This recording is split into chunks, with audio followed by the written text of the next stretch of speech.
And welcome to another television review from MBE here on this Wednesday night. Yes, it's a Wednesday night. Strange, but this is when Disney Wednesday's a new Friday, Stevie. Tom said it. Yeah. Disney Wednesday's Plus a are new Friday. messing with us here, John. I'm thinking it's a weekend tomorrow and it's not. Oh, but we funny. have got another movie review coming up on Friday night as always. But for the next 6 weeks, we are going to be doing Loki, the series, the television series, which dropped today, episode 1, that is, Yes. Glorious Purpose. Now, John, Glorious Purpose. Tom Hiddleston, obviously in it. Owen Wilson, he's fantastic. We'll Wow. talk about him as well when we go into performances, John. 51 minutes long, so we're getting episodes that are going to be between 50 and 60 minutes, I think, Yes. for these 6 episodes. So I don't mind that Stephen, at all. I squealed in anticipation today when I seen that it was 50 odd minutes long. I Yeah. actually shouted, "Wow!" Yeah, John. I was that happy. Listen, And I'm not joking. I'll tell you something. It was worthwhile John. watching this episode. 9.1 out of 10. It's getting on IMDb for this first episode, directed start. by Kate Herron. Now, John, Who's Kate Herron, Stephen? I checked her out. I don't really know much about her. She's No. worked on Sex Education, which was a Alright. television series. But apart from that, I don't really know too much about her, but I like She her did a great job. style. Now, I'm going to hand it over to you now, John, and you can take us through this television review experience. Well, Stephen, it's very different. Usually we go through our rating set up, but we're not doing that here because it's just the first episode. I'm sure when we get to the end of the TV show, we will rate the full season 1 experience. Good call. Stephen, look, Kevin Feige's already come out and says numerous times that all of these TV shows are set up in a way whereby they can actually have a second season. Even WandaVision, it's been rumoured that WandaVision season 2 may be happening, Stephen. So I was of the inclination that this could be a one and done, but I don't think so. I think we'll get to it. We'll get to it at the end. There was some dialogue exchange between Owen Wilson and Tom Hiddleston, which had me questioning the future of Loki. Could he be a TV man or a movie man? We'll find out. Stephen, the introduction, look, well, not the actual introduction to the episode, the introduction to us in this show. When it was announced, 2 years ago, I think it was, maybe 2.5 years ago. What was it? Comic-Con, Hall H. The future of the MCU, Phase 4 and beyond, was mapped out. All the TV shows were announced, Stephen. This was one of my most anticipated. WandaVision as well, because I love those two characters and the concept. This was my most anticipated because, of course, we've seen Loki dying. He got his neck snapped at the beginning of Endgame. So the implications for the MCU, time travel, exploring this character and what the hell happened to him after the events of that time heist, and what it could mean for other characters coming back, the likes of Tony Stark, Steve Rogers, Natasha Romanoff. This had consequences for me, Stephen, so I was excited for this one, probably more than any of the other ones. Falcon and Winter Soldier as well. So that was my mindset going into this. Very, very excited. Great to see Tom Hiddleston back as ever. Brilliant guy. Yeah. Great. Half Scottish. Does good impersonations. Handsome as fuck. All the women love him. And a great actor. And a brilliant character, Stephen. Yeah. Loki is a great character. I've loved this character for the period of 11 years. Flip-flopping, backstabbing, just mischievous as hell. A snake, like me. I like to be a snake. Born the year of a snake. So that was my mindset going in, Stephen. What was your mindset going into this TV show before we actually get into the meat and bones of episode 1? Because I was looking forward to it, man. John, I have to say. I mentioned when we covered that section last week in terms of the writers having to stick rigid to this time variant thing, which is very See if you're in shot, it's very Steve. well explained, I felt, in this episode. But expectations, I wasn't really expecting much, because for me, and I did say after we talked about that section of the show, that it wasn't until I saw the bigger picture of the story and Loki's journey. Yeah.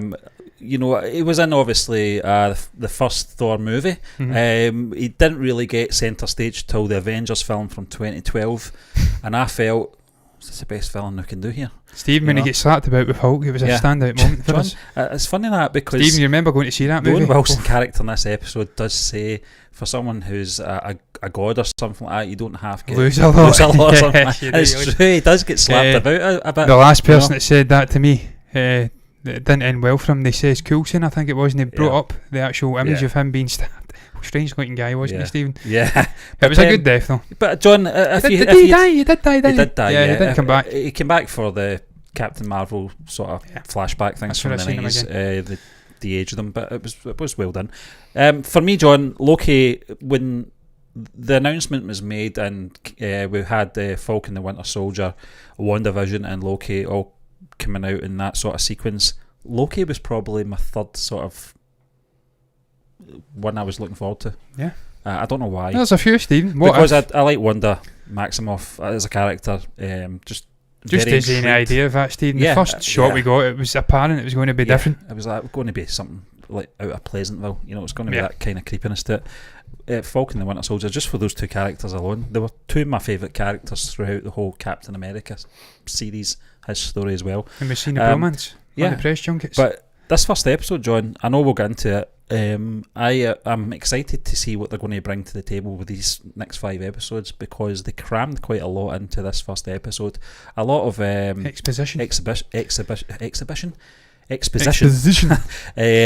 know, and I think that was needed. I think it was needed more for Loki, because he didn't know his future. Yep. We knew it, he didn't, and that played out very emotionally as well. Stephen, it did. Look, I'll go to me briefly, Stephen, because I want to utilise these wide shots a lot more. You're right, Stephen, the story choking him on spitting here to quote Steve Coogan.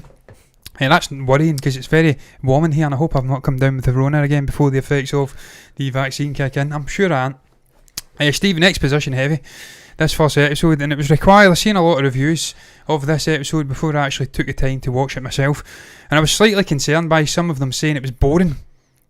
Hearing a couple of people saying it was slow and boring, full of exposition. I didn't get that at all. You need the exposition. You're absolutely right what you said, Stephen. The character himself, he's in this predicament. He doesn't know what the hell's going on. He's at this TVA, Time Variance Authority. He thinks it's all an elaborate ploy to make him scared or something.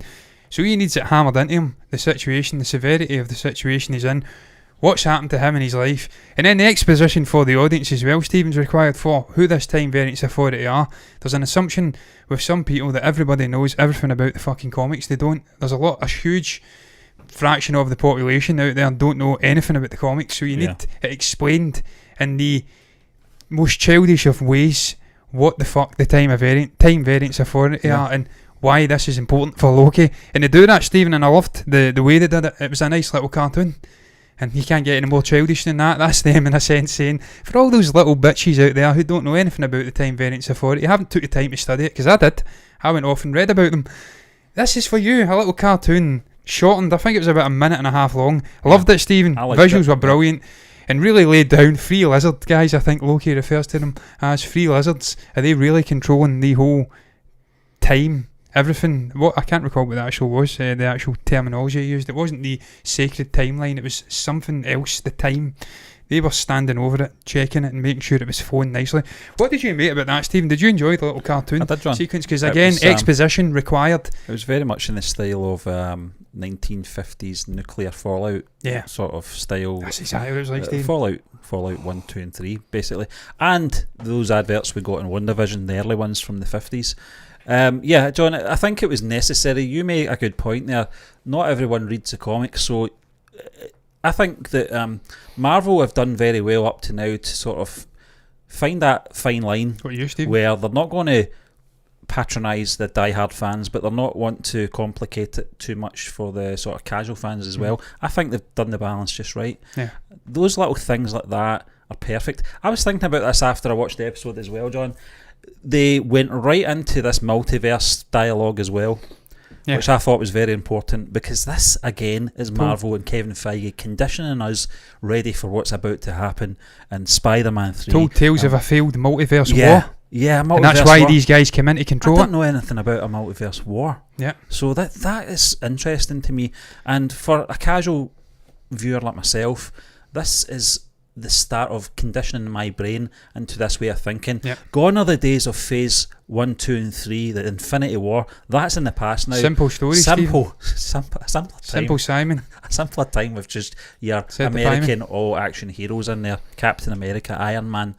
This is getting now, I was going to say it's going to get cosmic. It's already got cosmic. Yeah. We've already got Guardians, got Captain Marvel, we've got Endgame, Infinity War, WandaVision. It's all kicking off, John. I can't wait. And we've got witches, and we're going to have a vampire and vampire hunters soon. I think Morbius will come in, and it will be Blade, Mahershala Ali taking down Jared Leto. Stephen, it's like we've stepped into a cave and we've all took dimethyltryptamine. I think that's what it's called, DMT. We're all screaming! We're all screaming. We've took LSD. We're going on a journey here, a cosmic journey, and I'm fucking loving it, Stephen. And what I'm loving as well, you know the name of that little instrument? They utilised it in Big Bang Theory, the Star Trek. Theremin, yeah. Theremin. Yeah, that was great. The whole score is just dominated with theremin stuff, and it's like... It's like Larry Forsyth, Lemmy. The dog first was synthesised back in 1945. Moonbeam. If you don't know who Brian Lemmy Lemon is, then fuck me, go and search up Brian Lemmy. And Larry Forsyth. Larry Forsyth. Guy is just so... He's on it, man. He studies people and he just turns it into jokes. And now he's streaming on Twitch. Guy's incredible. There's your little advert. Don't let him either. Don't let him either. Floozy. He's amazing. But that's what it was like. Theremin. Loved the score, Stephen. Get that out of the way. Loved it. There was lots of little emotive moments as well. And Stephen, we'll speak about standout moments as well. We'll get into that just now. For me, the standout sequence in the entire episode was Loki. Looking back, he's kind of... There's lots going on in that sequence. He escapes. He uses that little reversal thing, that time thing. Loved that. I loved that, yeah. He goes into the office. He starts threatening this guy about turning him into a fish. He's like, "What's a fish?" He's like, "How the fuck do you not know what a fish is?" Then the fact they've got multiple Infinity Stones in this drawer, it just blows his mind. He's like, "Wow!" That's when I think things start to settle in his mind. This is real. This variance authority do exist. They are the ultimate power in the universe. I think he stops holding the Tesseract, nearly hand in hand with that little guy looking at this sort of thing. He's like, "Is this the ultimate power in the universe?" Then he jumps. He evades that guard, that TVA guard, and he gets his own back in her as well. We'll speak about that moment as well, Stephen, how she just destroys him. Yeah. But for me, the most standout, most emotive moment was when he goes back to that room and he just looks through all the moments in his life. He sees his brother sharing the connection, they're back and forth. I never thought I'd stand with you. Yeah. His father as well, the death of his father. And then his death as well. You says it, Stephen. Unbelievable acting from Hiddleston. Was. Unbelievable acting. I put it back. You know that bit where I think it's he's zooming in the sort of shot of his mother dying or dead. There's this moment Tom Hiddleston is looking at that, and then you just see his eyes filling up. And I put it back. I actually, in Disney Plus, you just put it back 10 seconds, and I watched it again. I went, did that eyes just fill up there? And it did. And I was like, this guy's such a great actor. Yes, Stephen, look, you can turn it on. He actually says that. I think he was tested during the chat show and they asked him, can you cry on sort of, I don't know, demand? And he can. And that's the signs of a good actor. Yeah. I can't recall, there was something about that. There was some movie or TV show done something about that. Can you cry? Fake crying. He can, because he's the man. That rhymed. I like that. He can, because he's the man. Yes. Stephen, anyways, and aside to that, early on in this episode, loved the intro incidentally, loved the different vibe. I was expecting a dun dun dun dun dun dun dun dun dun dun dun. I fucking love it. Loved that in Falcon and the Winter Soldier. Didn't get it. It was different. It was a sort of pheromone again. Green, very green. My favourite colour, green. And then he appears in the desert, and it's these sort of like Mongolian, I think I want to call them. Desert, and they're sort of looking at him. Why are you here? And then the variance authority come through, and he tries to lay down his authority.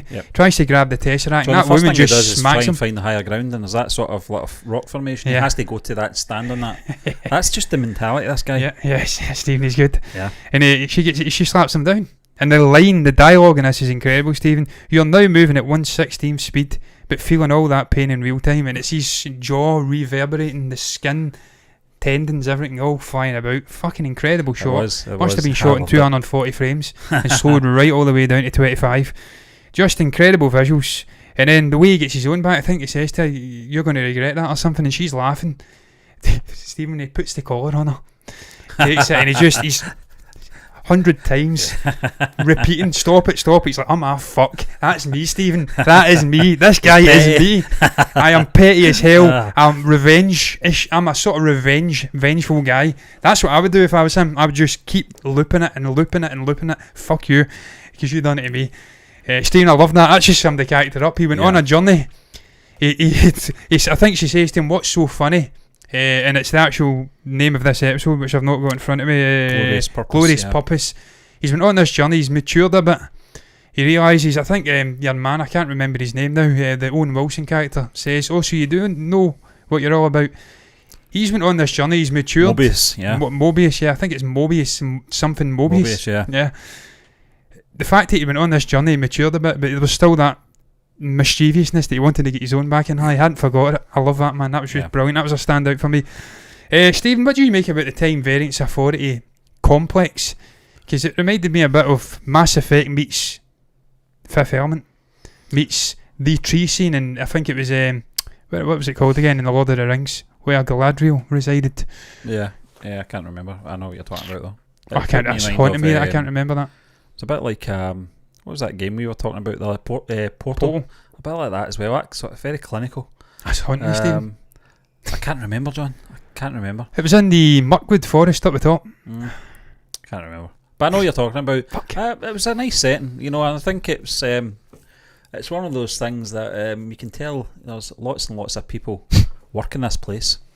And I felt it was very well explained. Loki actually says a line, and it was something I think everyone was thinking. Why have we not heard of yous up to now then? Yeah.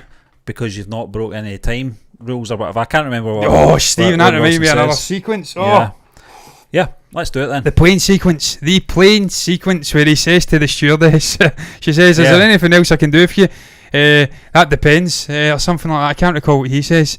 And she kind of smiles because she's thinking there's a little bit of innuendo in there. And then he says, miss, you might want to take a look at that note. I have a bomb. And she looks back at him and he's smiling. Fucking amazing. And just the way he jumps out, I hope my brother and Heimdall are on time, and he jumps out and it catches him and it's all the notes flying. Just that's brilliant sequence. And again, just showed you this guy what he'd get up to. I think he lost a bet and he had to do that because he'd lost a bet. It was something Cooper or something, wasn't it? I can't recall the name of the character, but that was a standout moment for me. I forgot all about that actually. Stephen, another thing he says that everyone was wondering is they says that you can't use your magic. See that moment as well, Stephen, when he's doing that. He's trying to get the magic to work and they're sniggering. She's sniggering, yeah. Hold on, don't break my attention. And he's trying to do it. That's what I love about Marvel, Stephen. They can go deep with the emotive stuff. It was like Bruce, you know, when he was trying to turn it into Hulk in Infinity War. Yeah. You know, don't embarrass me in front of the wizards. Yeah, best moment in the movie for me, Stephen. It's just unreal. Yeah. Oh God, that was incredible. That was Loki's moment. Yes, it was.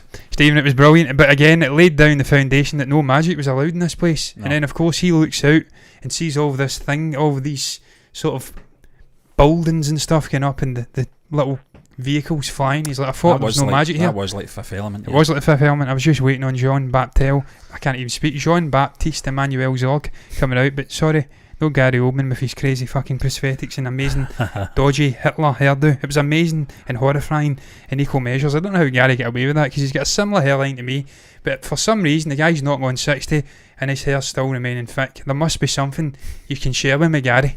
How the fuck do you keep that hairline and keep it so thick? That's what I want to know. You'll never tell me because I'll never meet him. Stephen, what did you make of Mr. Lofison, I think it is? Were you aware that was Loki's surname? Because when she kept calling him Mr. Lofison, I think I'm like, what the fuck are you talking about here? It's a Scandinavian name, isn't it? Yeah, I searched it up. Mr. Loki Lofison. It doesn't feel right. Well, it's Odin. You know, does Odin have a second? Yeah, Odin Lofison. It probably is, John. But it didn't sit well with Loki. Loki's Loki. He's like Cher, Madonna, Prince. Loki. Yeah, before Prince became a Bono. symbol. Yeah, exactly. You know, it's just he's Long Loki, John and the Silver Beatles.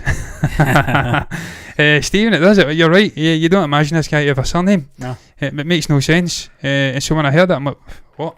It took me off guard. I'm trying to think if there's anything else going on here. Stephen, just the dialogue, man. I've got lines upon lines of dialogue here. Owen Wilson's character, just the way he had Loki on a leash the whole time. Even when he got out, he knew he was in control. Yeah. He was walking around calm. This other security guard who had owned him, she was terrified he was going to get his own back. She was running about. But your man Mobius, I think it was, says, he was completely calm. And you see that in the dialogue, Stephen. I live within whatever path I choose. Sure you do. Yeah. I deal with dangerous variants like me, no really dangerous variants. You're just a pussycat by comparison. Is there anything else I can do for you? Oh, no, that wasn't that one. It was, what was it? Big metaphor guy. Makes you sound super smart. I am smart. I know. Okay. And then he says, okay, just the dialogue between them, it lays down that even though this guy's a god, he's from Asgard, he's different to humans. Do you want to think? He is in charge. Tom Hiddleston and Owen Wilson have worked previously together. I can't remember if it was a time travel movie or something like that. I can't remember. But they've got great chemistry between both of them, and you can tell right away. Owen Wilson, for me, I know we'll talk about performances. Mate me says hi, mate me. Oh, yeah, hi there. Hi, how you doing? Owen Wilson, for me, took me by surprise. How good he was in this episode. Stephen, standout performances, man. For me, Yeah. it was Owen Wilson, Yeah. which is incredible. It's Loki. Yeah. It's Tom Hiddleston. That guy's a larger-than-life actor, figure. Literally tall as hell. Owen Wilson's shorter, but the character was so compelling. And for Yeah, me, the he fact he was. was in control, he was Yeah. flitting back to the 18th century France. Yep. And that's another thing we'll speak about. But for me, Stephen, he was a standout performer. Just such a compelling character. Cannot wait to see him. More of him. More dialogue. Stephen, one of my favourite movies I've seen in the last 5-6 years is Sophie Shaw. Going off on a fucking tangent here. Yeah. A little German foreign language movie about a resistance leader, White Rose resistance leader during Nazi Germany. She got guillotined, sadly. Why, that made me laugh there about that. Shouldn't be laughing at a 21-year-old woman getting guillotined, but she did, and that's life. But dialogue heavy, Stephen. It was like this. This is what this put me in mind. He's sitting across on a table, just speaking dialogue, fucking riveted John, to I it. think that's what bothered people. I think they thought they were coming into a sort of action adventure for this first episode. They will. That's not the way it works. Eventually. You don't get people like Tom Hiddleston and not utilise his skills. Yep. His skill set is And he's dulcet drama tones. driven. Yeah, exactly. Stephen, the guy's got an incredible voice, man. And put Owen Wilson in there and his character, who I'm already interested in. You've got great scenes between both of these, and I can't wait to see where these two characters are going to go in later episodes. Stephen, that's what I was going to speak about as well. The proposition he gives him at the end, and I'm just wondering what that means. I've not got the knowledge, the intimate knowledge of comics to actually mine into and say this is what he means. But he says, I can't go back, can I? I can't go back to my timeline. And I think he says, I can't offer you salvation, but maybe I can offer you something better. He knows his future, John. So he knows his future. Yeah. But how's this going to impact, Stephen, the relationship? Is he going to use him to try and hunt down this other Loki? Is it even another Loki? Is he pulling his leg? Because I found it interesting, the end sequence, he burns those Time Variance Authority guards, but he hoods up the whole time. Yeah. They don't reveal that it actually is Loki, unless I've missed something. I think So- you assume it is, but Yeah. it might not be. Might not be. Is Yeah. he telling the full truth? Is he Yeah. just getting him to work with him to take this rogue variant down, and then he'll try and bump him off at the end? I don't know how it's going to go, Stephen. I don't know if you can trust this Mobius guy. We don't know enough about him. No, we don't. He could be double timing him here. He could be two timing him, and actually, He has he's a said villain. he has said that he was saving him from the Time Variant Authorities because he wants to use them. Yeah. And he's been honest about that, but how far he wants to use them, don't know. Stephen, what did you make about the time travelling back to the church in France? I thought that was brilliant. I wasn't fully certain it was a time travel sequence until the end when it says 1860, 1840. The little kid with the sort of old school revolution style clothes and the blue gum. Yeah, it confused me a little, but obviously this other player, which I think we'll call him just now because we're not entirely Well, sure. he says it's Loki, but It's another Loki. We'll just have to take his word for it at the moment, but it confused me a little, John. But it was interesting to see that we've got this character jumping about in time. John, Peggy Carter is trending on Twitter. Now, we both missed this. I just went on to social media to see how people were reacting to Loki episode 1 after watching it. I did that with WandaVision and Falcon and the Winter Soldier just to get people's feels and how they experienced the first episode. And Peggy Carter was trending. Peggy Carter, Loki, all one word, was trending. I went, what's this? Totally missed it. Apparently there is a scene, I think it's in the sort of far right. yeah, it's when he comes in and he's sort of getting initiated. You need a ticket of this sequence, and she's getting huckled away. She goes through one of those portals that come up with one of the guards, and it's a very blink you'll miss it moment. Yeah. What do you think of that, John? Do you think this opens up, because it did start people thinking about Steve Rogers? Surely he's breaking the rules of time as well. I mean, he's living a life, or he's lived a life in the past that wasn't his timeline, or it could have been his timeline. Stephen, I'll go to me. You know, it's a tough one, because the actual I'll Steve Rogers that's living in that timeline in the 40s, 50s, 60s, whenever it is, his original version is in the ice at the moment. So there's two of them. He is breaking time laws. Yeah. Stephen, I don't know what to make of it. I seen the shot. It was kind of blurry because it was on on Twitter. I don't know if it even is her. It may be. Is it Hayley Atwell? It plays it. Yeah. Plays the character. I don't know if it was her. It may have been, and it may be that they are setting up multi rogue variants, and it could be that Steve Rogers is one of them. Stephen, we might see him popping up in season 2 of this, and it's maybe an explanation of but I don't think season 2. You don't bring Chris Evans back and have him star as a side player to Tom Hiddleston. No offence to Tom Hiddleston. Yeah. He demands his own fucking TV show. Let's be honest. But Stephen, you're right. I think he went rogue. It's a rogue variant, and he must have and obviously established. We see them dancing. So he's had enough time in that timeline to not be assaulted by the Time Variance Authority. We see that Loki transports to the desert is immediately harried by the Time Variance Authority. That's the one thing I didn't like about this episode, Stephen. They kind of set up loopholes. And I think it's the actual reptile, the lizards, that, as Loki calls them. They seem to pick and choose what's right and what's wrong. Yeah. And he for does me, question it. He says who decides. Yeah, and he's right. Because that says to you, Stephen. And how do they decide? Exactly, they says that Loki's breaking the law. Well, how the fuck are the Avengers not breaking the law? That's what I says. They broke the law in the first place. They're breaking the law to serve their own purpose. Yeah.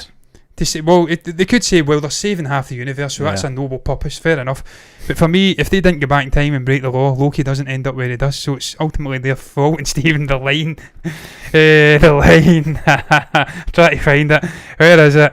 Where there is it? Oh, believe me, you can smell the clone of two Tony Stark. You speak of time criminals. It's they you should be after. Yeah. I love that, man. The clone of two Tony Stark. He hates the Avengers. He does hate the Avengers. Wonder. After what the Hulk did to him. It's funny, and I think you're right. There's a bit of inconsistency from these lizards. I just love calling them that. I'm sure maybe we'll find out what their actual names are. As I think they did. I think they says it briefly, but did I wasn't listening. I wasn't listening. I went over my head, John. But time looking lords. I don't really want the next 5 episodes to be that exposition heavy like this one. But there has to be some part of this series that delves a little bit more into these characters as well. I want to understand this time variant thing a bit more. I felt they covered quite a bit in this episode, and I felt it was necessary as well. But I remember Falcon the Winter Soldier episode 1 as well was very much like that as well. It was setting up the characters, after the events of Endgame. Where are they now and how they're rebuilding their lives? And I kind of got the same vibes from this. Yeah, Stephen, I mean, Sam Wilson's away trying to get loans with his sister and stuff like that and try to rebuild a boat, and we're like, what the fuck are we going to, what are we doing with this, man? That's soap opera. I don't really want to fucking see Sam Wilson getting off and getting loans from a bank. Yeah. But it was establishing, obviously, the disparity in this post-blip world, as you like to call it. I call it the snap still, but it's blip now because they've established the it. Event. And it was, but they did set up the whole flag smasher shit and why they've got gripes with the government and all that, so it was necessary. Stephen, I agree with you. This is a connective episode. This is setting the foundations of the rules of time travel, the Time Variance Authority, Loki where he is, his mindset, and then after this it will explode. That's why they're not wasting Richard E. Grant in this first episode. They're saving him for the next 5. Steve, I cannot believe Richard E. Grant's in this. I didn't even know it. He's in everything. Yeah. Fucker's in Star Wars. He's in everything. He's a great actor. I love Richard E. Grant, man. I take it back. I'm saying fucker. That's not fair. He's a great guy.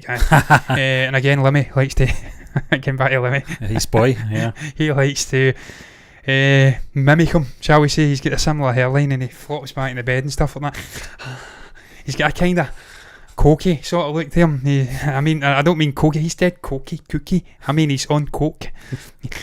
He's wild all the time. Stephen, do you think Haley Atwell will appear in this? That's a final thing. Get back to that Peggy Carter thing. Do you think? I think it was just an Easter egg, John. Yeah. To be honest with you, it might open up something further down the line. This is what they'll do, though. They'll put Easter eggs in there. They'll utilise some of them if they think they're getting good feedback from the fans, and other times they'll just go, it was just an Easter egg. It doesn't mean anything. Don't worry about it. Stephen, final thing I'll add, it was another little sequence I forgot. I love the moment he appears at the Time Variance Authority and he goes through all these tests. This is fine as Guardian leather, please don't. And they sort of sap it. Smiley robot thing. Absolute unit, by the way, I have to say. Surprised me how much he's in shape, man. Impressive physique. He's a guy that's building weights, building muscle. He's so lean, that's the thing. So lean, incredibly lean. He's about half my body weight. Bruce Lee-like. Yeah, yes, Stephen. But also the moment with the little dwarf guy and he's asking him is there people who are robots and don't know they are robots. The machine will melt them from inside or something like that. Sign this to admit this is all the words you said. What? Can you sign this now? I can't recall what else you say. He says something else. This is absurd. Yeah. Sign this. And finally gets the point. Fucking sign it and shut up. Yeah. Hey, hello there, STR. Hello. And I'm a brother. Listen, I don't know if you're aware of this. I'm going to say this every time now because I'm proud of it. I'm 2% Indian. I'm 2% South Indian, Sri Lankan. I took an ancestry test, and it turns out, I didn't know this until recently, but I've got a great South Indian grandmother, and I'm fucking proud of it, so I'm taking it. Fellow brother. Yeah, I know that's just the way as a man. I'm good friends with an Indian guy. I know they say brother a lot. It's nothing, you don't mean I'm a fucking brother. I'm going off on a tangent here, but I'm Indian, that's what I just want to get off my chest. I like to say this a lot now. We've done a reaction video, never seen the light of day, and I spoke about it in that as well. I'll not speak about it again. Stephen, final thoughts on this episode. I've got that off my chest. Just going to keep speaking about it all the time, man. Somebody's going to have to shut me up. You have to get my t-shirt, Stephen. John, I'll tell you my final thoughts. My final thoughts were I very much enjoyed this. I did expect it to be exposition heavy. You're going into a television series with a character that we've only seen in film, not many films to be honest with you, and this is going to be the series where we're going to get to know Loki a little bit better. Very much like WandaVision, Wanda and Vision. We got to know them a little better, and obviously Sam and your man Sebastian Stan, can't remember his character's name. Bucky, that's it. But James Buchanan. James Buchanan, yeah. John, and that's what I love about these television series. You can flesh out these characters. I don't want to say lesser known characters because that's not really fair, but you put them up against the likes of the Incredible Hulk, Captain America, Iron Man, etc. They are sort of more supporting sort of characters, and this is the perfect platform for this. Loki isn't any different, John. I think that we're going to get a better understanding of this character now, and it was good that this episode happened because it brought the character Loki up to speed, basically to where we're starting to enjoy Loki ourselves in the other films. Absolutely. Ragnarok. So I'm glad they did it that way. Ragnarok, wasn't it? It was fantastic, John. It was so well-rounded, and his relationship with Thor was in a better place. That's why I'm glad he saw what he saw, and I'm glad that they did this. I don't mind exposition if it is used properly, and they did that in this episode, John. I cannot wait to see the next 5 episodes after this. Steve, now you summed up my thoughts perfectly, succinctly. Really impressed with the first episode. It was exposition heavy, but that's fine. As I did say, as you says, you need to establish this world, these characters. So I think they've done a fine job with it. They injected the trademark Marvel humour in there. There was some emotive moments with Loki, Tom Hiddleston, and I really enjoyed the Mobius Owen Wilson character. There was enough going on in there to keep me hooked for next week. I'm looking forward to it, man. I love these Marvel TV shows in general. I love what they're doing on Disney Plus. It's just exploring side characters. I don't want to call Loki a side character because he's a big personality in the MCU, but compared to Thor, Iron Man, Captain America, Spider-Man, Hulk, he's a fucking side character, let's be honest. So you get time to establish this character, give him 6 hours of storytelling. This is what I'm loving about these Marvels and these MCU spin-off sort of shows. And they all ultimately connect into the greater story. It's all for the greater good, as Kevin Feige says, even though he's allowing people to get away with it by not watching WandaVision and then fucking allowing them to go in and watch the next big movie and say, it doesn't matter. Liar. As Adam Driver would have says, liar! Fucking make them watch the TV shows. If I'm watching it, they have to watch it, but I'm enjoying it anyway. That's what I'm saying. I enjoyed the episode, and I'm moving on to the end of the review on that note. We got another comment, Stephen, who wants to see us reacting to Mangalium song from Ishwaran. We'll be rattling out reactions. Songs are a bit of a some of them go through. Some of the songs go through. Some of the songs don't go through. I don't really know why certain songs are getting blocked and other ones aren't. I think it's to do with the labels, the record labels, and our country, John. I think it's a bit. Stephen, I'll tell you what I'm going to do, and I'll tell you this right now. The one from Jagami Fandaram, I'm going to put it back out, and I'm going to block out the actual video, and it will circumvent the block. Yeah, we'll get ones for it, John. But there's going to be lots of pausing. Yeah. And you're not going to see the action at all, but I will put it out because that's what someone says, block the video. So we'll get it out there, and we will do a reaction to that as well. And if we have to block it, the actual video, that's what we have to do to get it out, man. Sadly, hopefully the pauses will be enough. But look, we'll react to a lot of things. Make it so. Number one, Jean-Luc Picard and Commander Reichard. Every single thing we talk about now, it somehow descends into generations. We spoke about the thing. Theremin. I'll never remember that name, man. Never. Star Trek. And now we've went back to generations. Anyway, we're done here. What was your thoughts in the first episode? What was the name of the episode again, Stephen? It was Glorious Purpose. Glorious Purpose. What do you make about this first venture into the Loki verse of TV show? What do you make about Tom Hiddleston, Owen Wilson, Mobius, Loki, the full shebang? exposition. Do you think it was boring like some people did, or do you think it was absolutely fucking riveting stuff? You can comment below if you've got anything to say at all about that, or reaction, anything in between, in the comment section. That's what it's there for. You can also like the video if you've enjoyed it, subscribe to the channel, hit the follow button over on Twitch if you want to see more content like this in the future, and you'll get it, guys. That's how the whole thing works. That's how you see more of our ugly mushy speaking about movie news, reactions, everything in between. But look, until then, guys, I'm done. Stephen done. Bye bye. It didn't work. That was like Loki, Stephen, trying to do his power there. Didn't work. It works now though. Bye. Nah.